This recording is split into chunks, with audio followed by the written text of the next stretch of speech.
स्वागत है एनिमे की इस दुनिया में। तो इस एपिसोड के स्टार्टिंग में हम देखते हैं कि दो लोगों का अंतिम संस्कार चल रहा है, तो वहीं दूसरी तरफ कुछ लोग मिलकर एक आदमी को घर से बाहर निकाल देते हैं। बाहर बारिश हो रही थी, लेकिन फिर भी वो आदमी उदास होकर जाने लगता है। तभी उस आदमी की नजर कुछ बच्चों की तरफ जाती है जो कि रास्ते पर खड़े होकर बहस कर रहे थे। वो आदमी देखता है कि एक ट्रक उनकी तरफ आ रहा है और ये देखकर वो आदमी उन बच्चों को बचाने के लिए आगे बढ़ता है, लेकिन बदकिस्मती से उसका एक्सीडेंट हो जाता है। और अब हमें पता चलता है कि वो आदमी रूडी का पिछला जन्म था और ये सारी चीजें रूडी सपने में देख रहा था और सपने में देखकर वो बहुत डर जाता है। तभी उसके मम्मी पापा के रूम से कुछ आवाजें सुनाई देती है और ये सुनकर रूडी सोचता है कि अगर मैं उनके रूम में जाकर पूछूं कि आप दोनों क्या कर रहे हो तो कैसा रहेगा। इतना कहने के साथ ही वो शैतानी हंसी हंसने लगता है। ही ही ही ही ही ही ही। आगे वो बाहर जाता है तो देखता है कि रॉक्सी उसके पेरेंट्स के कमरे में झांक रही है और ये देखकर रूडी वापस अपने कमरे में चला जाता है और सोचता है कि ये सब प्यूबर्टी की वजह से हो रहा है, मैं उसकी हालत समझ सकता हूँ। और इतना कहते ही वो फिर शैतानी हंसी हंसने लगता है।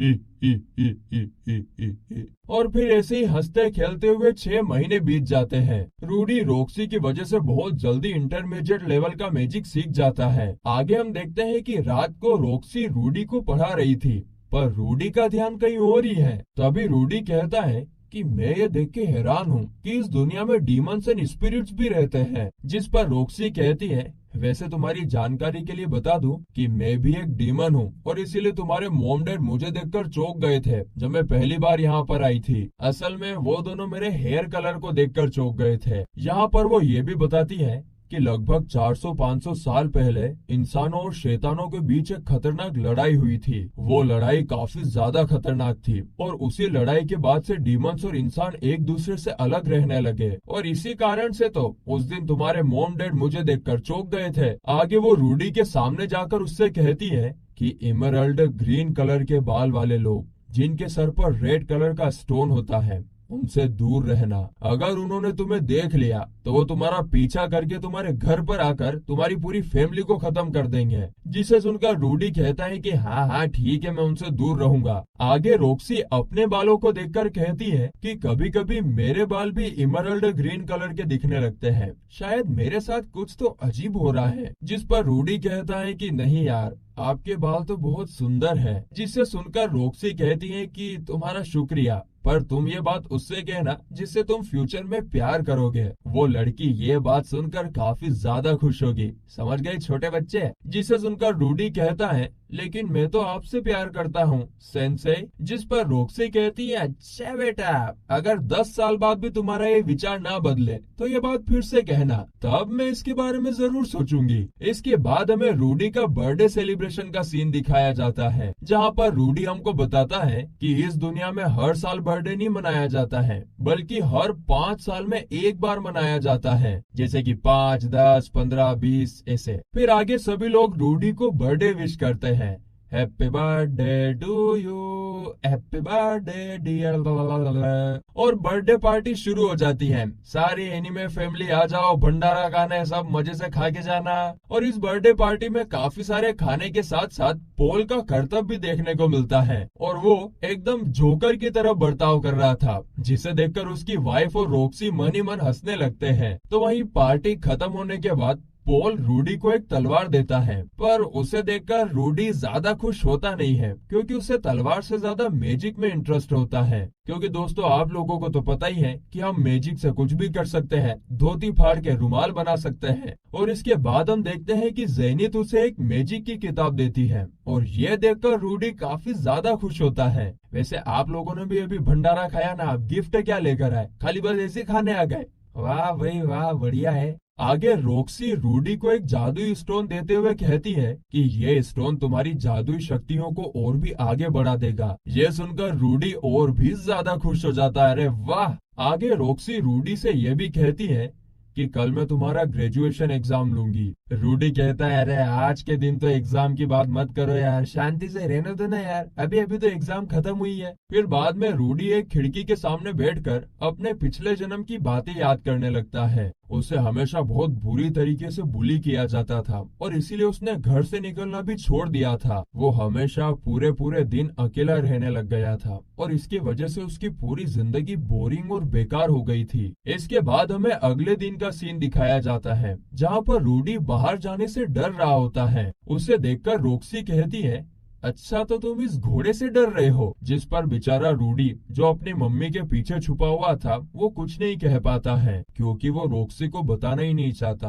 कि वो घर से बाहर जाने से डर रहा है उसकी पिछली लाइफ की वजह से। जिसके बाद रॉक्सी रूडी को उठाकर घोड़े के ऊपर बिठा देती है और उसे बाहर ले जाने लगती है और इसकी वजह से धीरे धीरे रूडी को उसके पिछले जन्म की बातें याद आने लगती है और वो बाहर जाने से बहुत ज्यादा डर रहा होता है। और फिर आगे जब वो कुछ लोगों को देखता है तो वो कांपने लग जाता है कि कहीं ये आकर मेरे को बुली ना कर दे। पर वो नोटिस करता है कि यहाँ पर तो सभी लोग एकदम पीसफुल है और अच्छे हैं। फिर आगे वो सोचता है कि शायद यहाँ पर डरने वाली कोई बात नहीं है और इसीलिए फिर वो बहुत कॉन्फिडेंस के साथ रास्ते में सबको, और भैया क्या हालचाल, जय राम जी की, सलाम वालेकुम, ऐसा कहते हुए आगे जाने लगता है। यहाँ पर हम ये भी देखते हैं कि पिछले एक साल में रॉक्सी ने गांव वालों के साथ अच्छे से पहचान बना ली होती है क्योंकि यहाँ पर हर कोई उसका हाल चाल पूछ रहा था, मैडम जी कैसे हो, घर पर सब ठीक है ना। इसके बाद रॉक्सी रूडी को एक खाली मैदान पर लेकर आती है और कहती है कि ये जगह बिल्कुल ठीक है, मैं इसे सिर्फ एक बार करूंगी,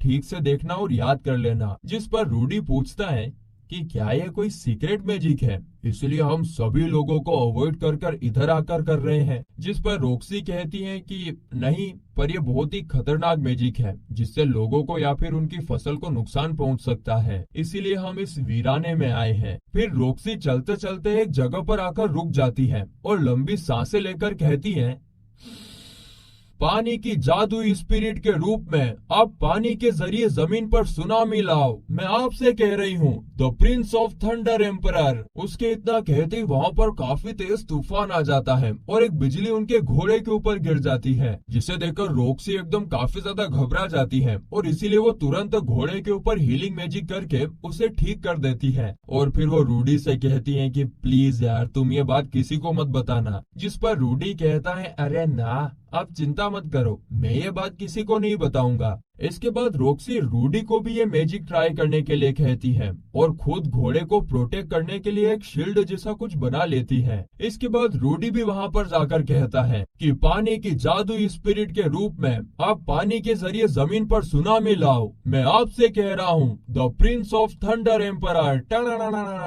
और उसके इतना कहते से वहाँ पर काफी बड़ा तूफान आ जाता है। ये देखो रॉक्सी चौंक जाती है और कहती है कि ये तो काफी शानदार है। तो फिर वहीं तूफान शांत होने के बाद रॉक्सी रूडी से कहती है कि अब तुम्हें सिखाने के लिए कुछ भी नहीं बचा, कॉन्ग्रेचुलेशन, तुम एक अच्छे जादूगर बन चुके हो। ये सुनकर रूडी थोड़ा सा उदास हो जाता है लेकिन फिर वो एक स्माइल करता है, ही ही ही ही ही ही। तो फिर वही रात होने पर रूडी के पेरेंट्स रॉक्सी से कहते हैं कि रॉक्सी अगर तुम चाहो तो अभी भी हमारे साथ रह सकती हो। जिस पर रॉक्सी कहती है कि जी आपका शुक्रिया, पर मैं पूरी दुनिया घूमकर अपनी जादुई शक्तियों को बेहतर करना चाहती हूँ और इसीलिए मेरा यहाँ से जाना जरूरी है। फिर आगे वो रूडी से कहती है कि मैंने अपना बेस्ट दिया तुम्हें ट्रेन करने में, पर मुझे लगता है कि मैं तुम्हें सिखाने के लायक नहीं हूँ क्योंकि तुम पहले से ही मैजिक के लिए काफी ज्यादा टैलेंटेड हो। जिसे सुनकर रूडी कहता है कि नहीं, ये सच नहीं है, आपने मुझे काफी कुछ सिखाया है,